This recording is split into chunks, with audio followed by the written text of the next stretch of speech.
according to.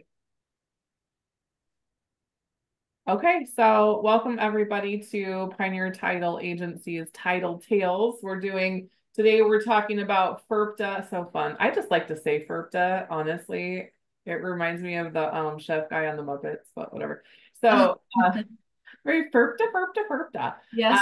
we're talking about FIRPTA, 1031 exchanges, all things property quirks like solar and wells and fun things with Anne today. So I just want to welcome you guys all on the call and also people who are listening into the recording. Me get all my technical stuff. So just to tell you guys a little bit about Pioneer Title Agency, we have been around since 1985, started in Sierra Vista by the Newland family. And to this day, we are still owned by the Newland family. So we are a family-owned operation.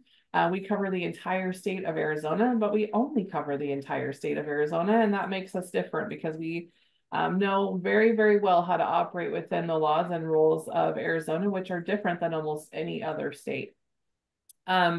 We also believe in investing in the communities that we serve, which is almost every single community in the state of Arizona. So I love that. We're in all of the rural communities, any of the rural counties. And the best thing is that, Anne, she's going to be presenting today. She's an escrow officer. She can work in escrow anywhere in the state because she has access to all of that information through our company. So I love the fact that this is a family-owned company, but what I love the most about Pioneer is just the culture within the company. I used to not think that that was that important, but it turns out that it's everything. Mhm. And the way that you're treated and the way the mindset runs from the top down. One of the things that I've always put a lot of stock into is that whatever I'm doing and however I'm selling, and I've been selling for over 20 years, um, I have to be able to stand behind the products that I put out there. And I 100% wholeheartedly believe in Pioneer Title and the leadership and where we're going. And, that I know that we can always stand on, we're always going to do the right thing. And that's really, really important to me. So the integrity of the company is awesome. That's Pioneer. Just to tell you a little bit about me. So I do business development. So that means I handle what I call all the fun stuff. And it's not that Anne's not fun because she is fun, but I handle everything from, events and all the marketing. So, if you have questions on resources for marketing or anything to do with, flyers or, like I said, any events that you guys want to do, that kind of thing, I am your go-to person. I'm a great brainstorming buddy. Like I said, I have over 2 decades of experience in sales and marketing, and I'm always happy to share my expertise and kind of help you along the way. I always say I empower people, I don't enable them. So I always like to be a part of your process. I don't necessarily need to create your process. So I love helping agents and helping them move forward with their own creation places that I can plug resources in. If you're on, or even if you're watching the recording, if you want to if you want to scan the QR code that's up on the screen right now, and I'll put it in the chat in a little bit. But it's a fun way for us to know how to follow up with you because literally it's my job to follow up with everybody. I am going to follow up with all of you. It's a thing. And so it's literally what they pay me to do.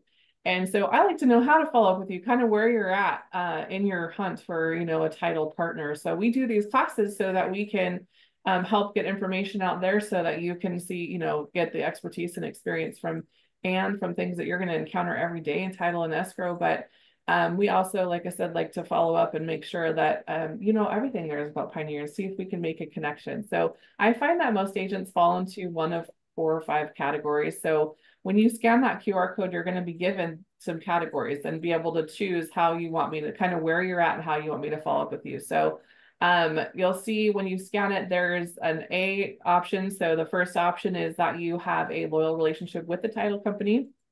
However, you see the power in having a number 2, someone that's a backup. I think one of the things about Pioneer and what we discover over time is that there's pretty much not a transaction that we can't handle. And there's going to be times, or could be times in your career where your preferred escrow officer doesn't have the ability. Not that they're not talented enough, but sometimes the company that they work with doesn't necessarily offer those services. So it's always good to have a number 2, a backup, someone that you know personally that you can call when you have those kind of outside the questions. And then your the second category, I call it the B category, but you're kind of neutral and you're like, I don't know, I just go with whatever. Chances are pretty good you have never had a negative experience with the title company, which is why you're just like, yeah, sure, they just do title. And I'm telling you, it's so much more than that. So we'd love an opportunity to get together with you and just talk to you about how we can help. You know, at the end of the day, most clients don't understand when you've passed them off to the title company that that we're a different entity. And so it's sometimes it's very important that your escrow officer provides the level of service that you are providing so that your clients have a seamless transition so that the transaction is seamless and that at the end of the day, they're happy and the referrals start coming your way, right? That's the most important golden nugget that we can ever give you. So it's good to have your team built. So if you're a B in that situation, I'd love to reach out with you and to you and have that conversation. You're a C if you're like, I had a relationship with a title company. I had a favorite escrow officer or marketing person, but I've, you know, it's lost its loving feeling. That's one of the options. Maybe things just aren't the same as they used to be, or, you know, they retired, left the business. You don't know where they went. That's happened a lot lately in the last year or two. So we'd love to have that conversation. You're actively shopping. And then the last one is well, it's not the last one, but the next one we call it a D. So that's just, you know, you're happy where you're at. Go ahead and put you in the database. You'll get information about all of our events and anything that we have coming up. Always happy to share in that instance. And then the final letter, we call it a love letter because I don't know if you already work with Pioneer Title. It's impossible for me to know. So you might already work with Pioneer Title. And if that's the case, I'd love to hear about your favorite Pioneer Title employee. So if it's your escrow officer or your business development person, whoever, I'd love for you to leave them a little love note and just tell us why they're so great. I'll make sure that they get that. And I think it's so important because they, you know, they're not out in the field like I am, so they don't get to see everybody. And so it's always good to get a nice little note. So if that's you, go ahead and write a little love note. So those are your options on there. Like I said, I'm going to follow up with all of you after this call. I hope everyone's receptive and into that. But the best thing is for me to kind of know where you're at. So I wanted to tell you about that. Let's see. Next, we're going to talk about Anne. So she is the escrow officer who will be putting on the class today. She has all the knowledge. And I always like to say we stay in our own lane. So like I said, I handle what I told you I handle, and she handles everything else. So anything that has to do with the transaction or, you know, does this go here or whatever, that is completely an Anne question. Before I introduce her, I just want to say that about this class, it's very interactive. If you're here on the call live, like feel free to ask a question. I'm going to try to monitor the chat as best I can. I'm the only one, so it's hard for me. I'm switching back and forth and running the presentation at the same time, but I'll do my best to monitor the chat, or just feel free to, you know, jump in or raise your hand or whatever, and we're happy to answer questions. That's the best way to do something like this. So to tell you a little bit about Anne, she did start her escrow career in 1990, so she has been in the business for that's been about 30 years, right, Anne? That's somewhere in there. I can do math sometimes. And anyway, she has extensive experience in transactions that include national commercial, land, resale, new builds, REOs, wholesales. I told you guys, I've never sent her a transaction that she cannot handle. I've never had her say like, oh, I've never done that. Like she has experience in everything or knows where to go to get the answer if she needs it. She is really known for her white glove customer service. So if you haven't experienced that yet at a title company, I'd really encourage you to send something to Anne and just experience that. She communicates so well, but your transaction is your baby and it is to her too. So she's very good at, you know, making sure that she's following up and communicating, but she also works when you work. So the weekends and the evenings, you can reach out to her, text her, call her, email or whatever. And we have office locations in every county. I told you she can work any transaction anywhere. So even if you have some up north or if you have some in Tucson, doesn't matter. She can work the transaction. And the best thing about Pioneer having so many branches throughout the state is that clients can come in and drop off earnest money, or so if they want a brick and mortar, or they can go into any of our offices to sign, she can set that up. So that's really important too. And then just fun little personal note for Anne. She did recently remarry her high school sweetheart. I said remarry. That's a story you need to ask her about. She does enjoy boating, relaxing in Mexico, spending time with her family, including her 3 children and her 3 grandchildren. So we'll give it over to Anne to teach us all of the amazing ins and outs. And oh my gosh, try not to get your eyes crossed while you're listening to all the things about FIRPTA, 1031 exchanges, and all the property quirks. So take it away, Anne. All right, thank you, Lindsay. So FIRPTA is what we're going to start with because it's the biggest animal that we see, and I'm seeing a lot more lately. That and 1031s are coming up more often right now. So we have on the next screen, we have FIRPTA snapshot. This is kind of a little overview of what we're going to go over. Of course, what is FIRPTA? It's withholding the gross sales price of a U.S. property by a foreign seller who's subject to foreign tax or ultimate tax liability. Statutory authority amount. So this is the amount of, typically it's 15% of the gross sales price unless they qualify for an exemption, which are the next sections: sales price less than 300,000, sales price between 300 to $1 million, or if the seller states they're not a foreign citizen or the buyer is going to list the property as a primary residence. We'll go over disregarded entities as well. FIRPTA tax is due payable within 20 days of closing. So it's very important that we jump right on FIRPTA. If you think you have a foreign seller, very important to tell your title person immediately. I ask up front because I don't want to be surprised later. And I want to make sure that I keep everybody informed. So if FIRPTA is something that we're going to have to collect, I try and make everybody aware right away. It's payable by, of course, the seller, and liability is the buyer. Settlement agent is acting agent with the buyer, but the buyer has ultimate responsibility. Next one. So personal residence exemption is the first way you may not have to collect FIRPTA for a foreign seller. If the buyer is going to buy the property or a family member is going to reside in it for 50% out of 2 years each year, then they could sign a waiver. It's the buyer's option to sign the buyer affidavit stating this, because they're the ones who are ultimately responsible for the taxes. So if you have a buyer that's not sure, my suggestion is have them reach out to a tax professional, because you don't want to, and we don't want to guide them and tell them what they should decide. Because ultimately, if they do not qualify, then they're going to be responsible for the FIRPTA tax. And if it's not collected at the time of closing, then that's a big chunk of money they're going to be stuck with. So very important. I would always advise, first of all, have them reach out to a CPA. Second, so personal residence exemption. So we have a buyer's affidavit that we always have them sign, the buyers, stating, is this going to be your primary residence? If they mark yes, then as long as the sales price is under 300,000, there's no withholding to the seller. If they mark no, it's an automatic 15% of the gross sales price. So it's very important they understand how to fill out this form and they mark the correct options based on their tax situation. Okay, does anybody know who the IRS deems as a withholding agent on a FIRPTA transaction? Anybody?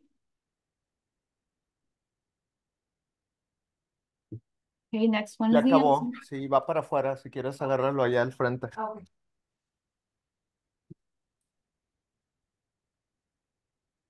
So the answer is the buyer.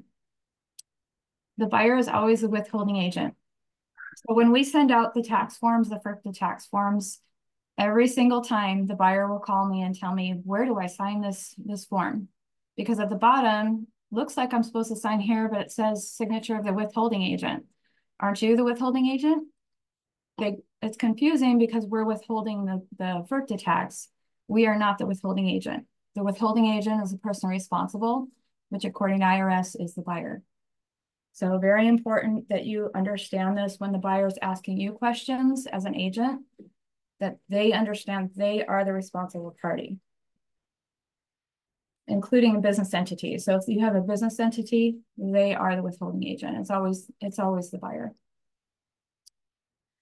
FIRPTA defines a U.S. person. So you have a U.S. citizen, resident alien with a green card, a foreign person who meets the substantial presence test of residency, which we'll go over that shortly.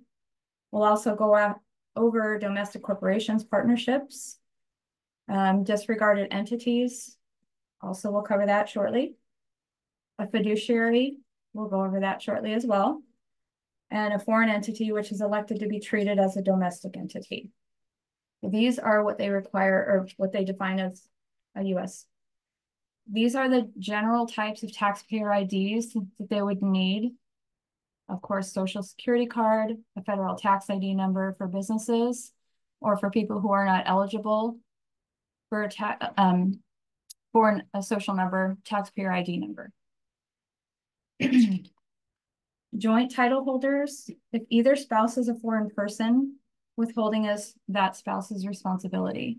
So in a situation where you have a husband and a wife, and the wife is a foreign citizen and the husband is a U.S. citizen, then the FIRPTA tax will be determined by 50% or whatever percentage the wife owns.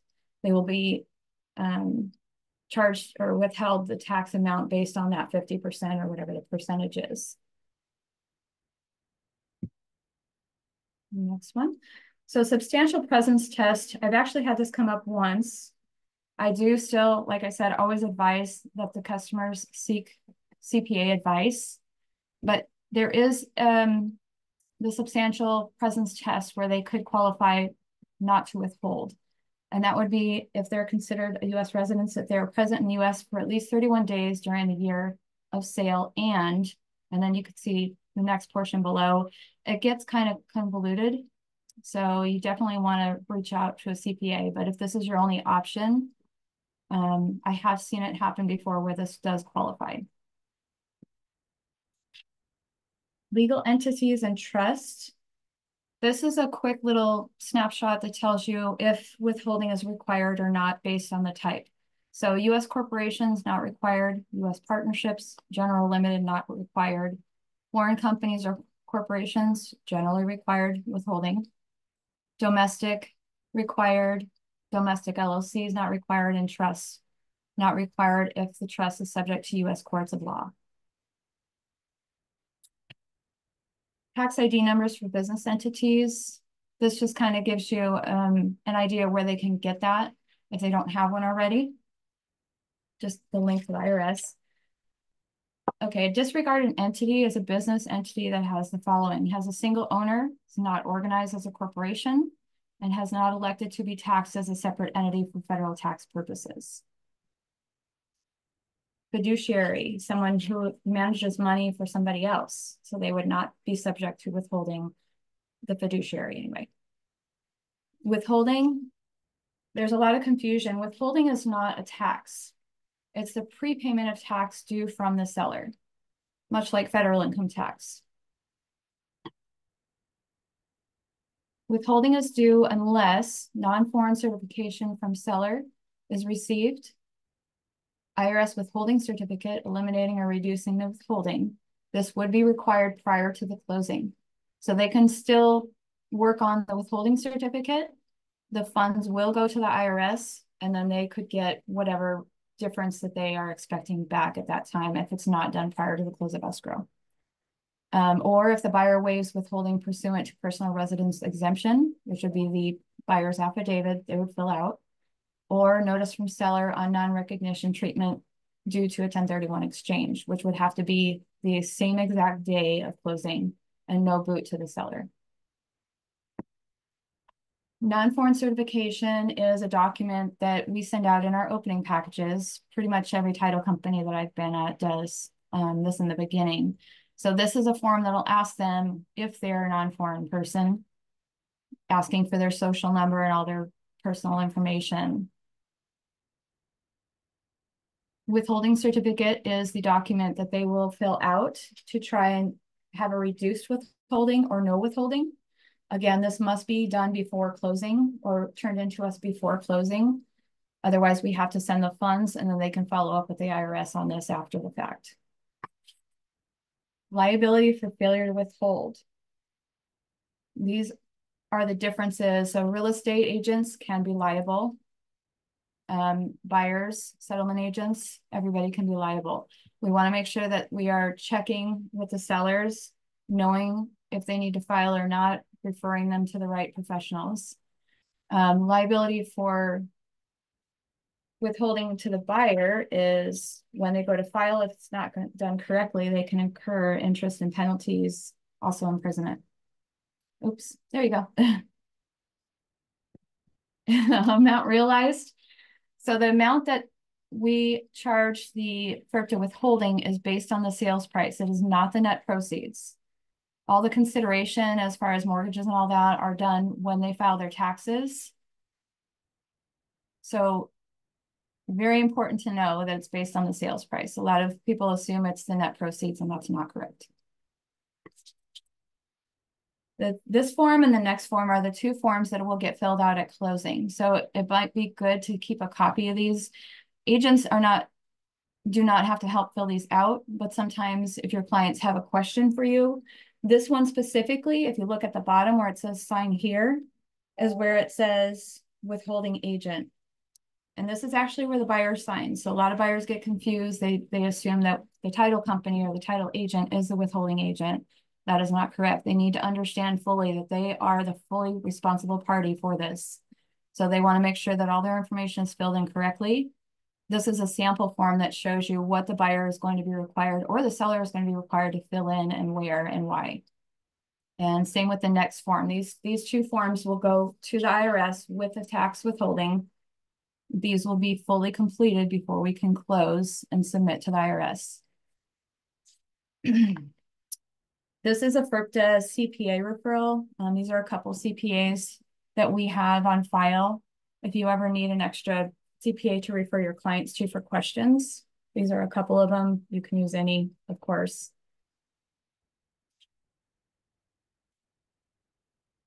(1031) exchanges with FIRPTA, kind of a crossover here. So if you have a 1031 exchange and a foreign seller, you can do a 1031 exchange. This is actually something I recently found out.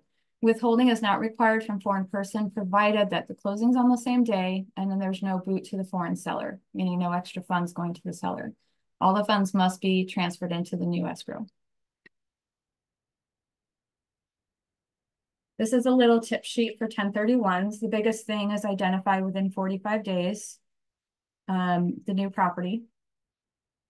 And there's another contact at the bottom, Asset Preservation. They're a really good information company. They provide a lot of good tips on 1031 exchanges.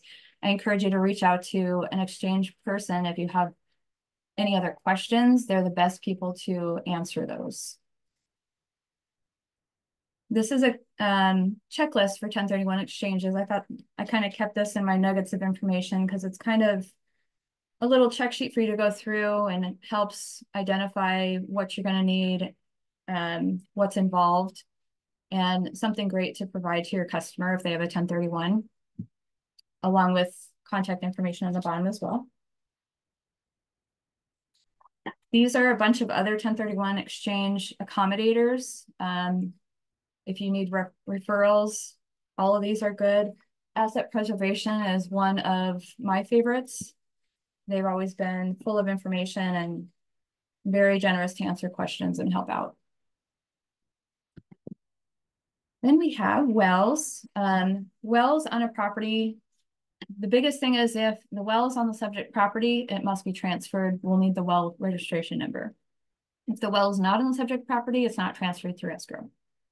If there is not a well on public record, we won't have the well agreement. So make sure that if your well is on the subject property, that you're requesting the well agreement from your customer in case it's not public record. There is a well transfer fee of $30 too. And that, of course, is on the well addendum of who's going to pay that. Did we skip one? There we go. Sorry, I saw it and then I didn't see it. This is the form that we'll fill out if the well is on the property. And as you can see, proof of ownership, it's only transferred if the well is on the property. Next one is septics. Septics, of course, 6 months prior to closing. The inspection has to be done during that time frame. And then it has to be transferred within 15 days after closing. So make sure that the septic inspector has the title company's information to get the inspection report and invoice over. because once we close, we have 15 days to get that filed with ADEC. This one at the very top, it shows the transfer fee is $71. We were just notified that they're reducing this by $1. As of August 1st, it is now going to change to $70.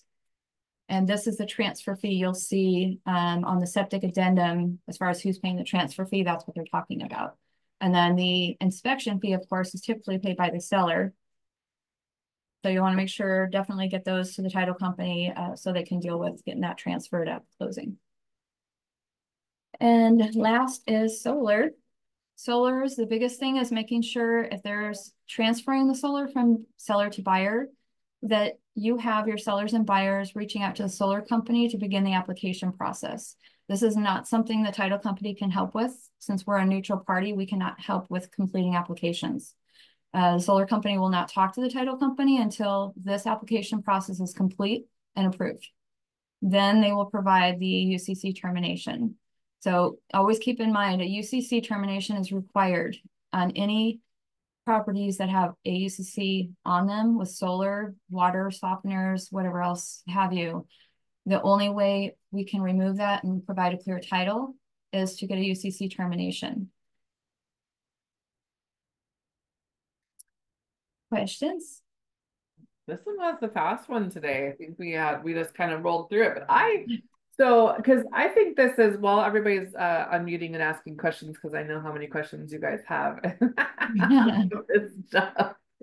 My question, because a lot of this stuff, I love Anne's expertise and knowing how everything goes through, but understanding from a title perspective, like this is everything that she knows, but typically on some of the, especially like the FIRPTAs and 1031 exchanges, that's where we rely on other professionals that do all of that stuff, right? Right. Yeah. Some things I've been asked questions that I may know the answer and may not, but I won't answer because I don't want, none of us want that liability. As a real estate agent, as a title company, escrow officer, we don't want to provide tax advice Right. on exchanges or FIRPTA. We can tell you what's required in the escrow standpoint, but anything, you know, more advice, we're going to refer always to seek professional advice, because that's not something you either as agents should be giving advice on. You're not a tax professional, neither are we. And if we give the wrong information, they're going to come back to us. Right. Yeah, I always say don't mess with the IRS. So No. I think it's a good idea. So I love that, you shared a lot of information about what entails in FIRPTA, but I know also that it's very drilled into us that then we just go, we know, but we don't know. Like Right. we don't manage any of that stuff. I say as the title company, you manage some of the paperwork, so you have to know what those forms are, but we don't do anything with them except submit them when we're supposed to. That's it. Right. Right. And I've learned that the 1031 exchanges and the FIRPTA, the CPAs, they are more than willing to answer so many questions. You just have to reach out if you have any type of question. They're so knowledgeable, and they'll even talk to your customer. I mean, it just makes more sense to reach out and get the right advice and get your customers the right advice, so everybody is golden. Yep, I agree.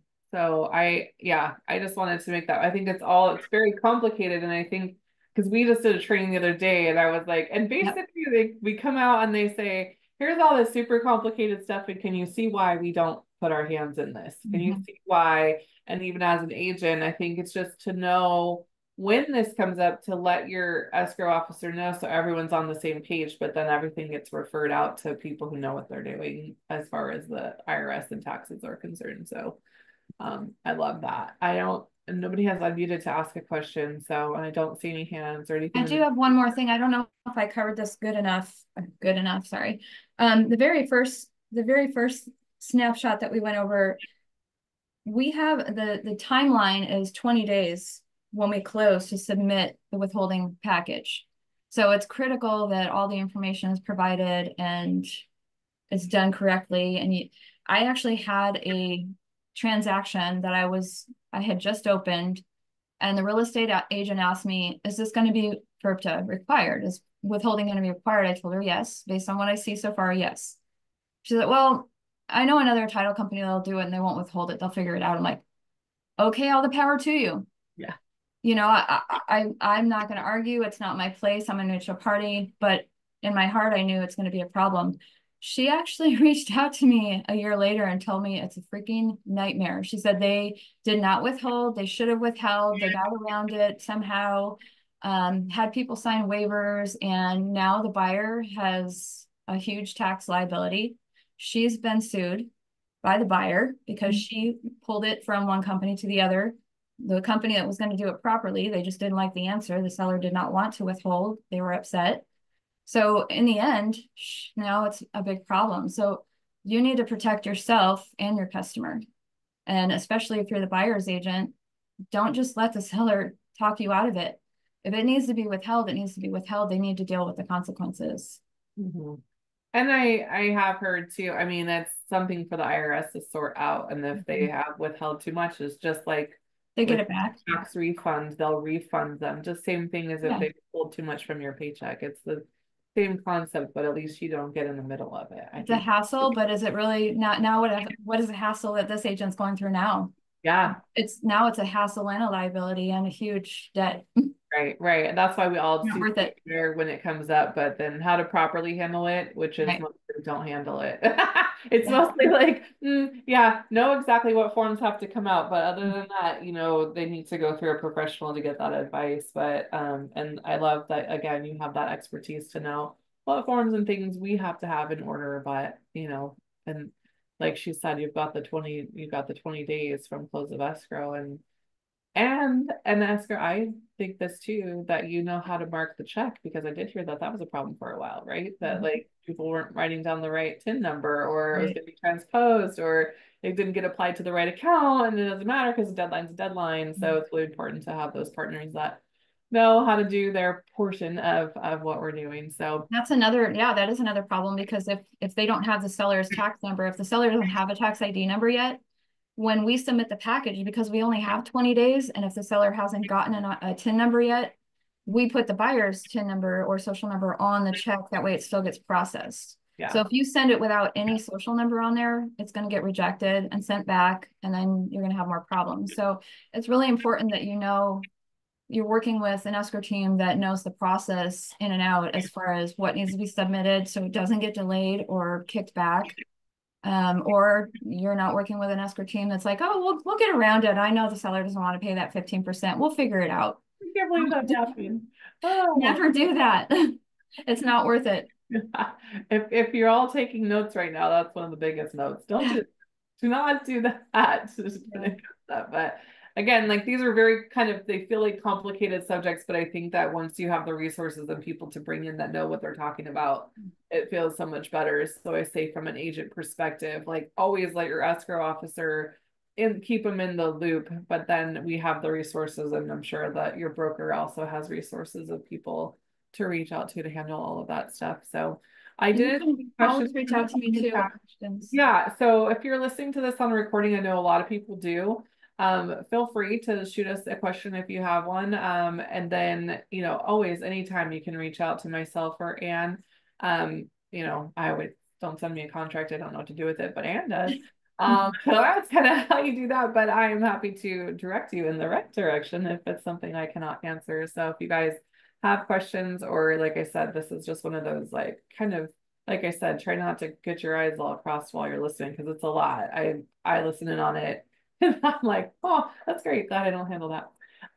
But definitely reach out if you have questions, and there's my information. And of course, like I said, anybody who is registered for this call or was on this call, I'll definitely be reaching out to you and make sure that we have it all straightened out. But we really appreciate you guys coming on today. Like I said, we don't have Mara, but we have Lisa. So Lisa, thank you for supporting us here and bringing us on to give the wonderful world of FIRPTA and 1031 exchanges.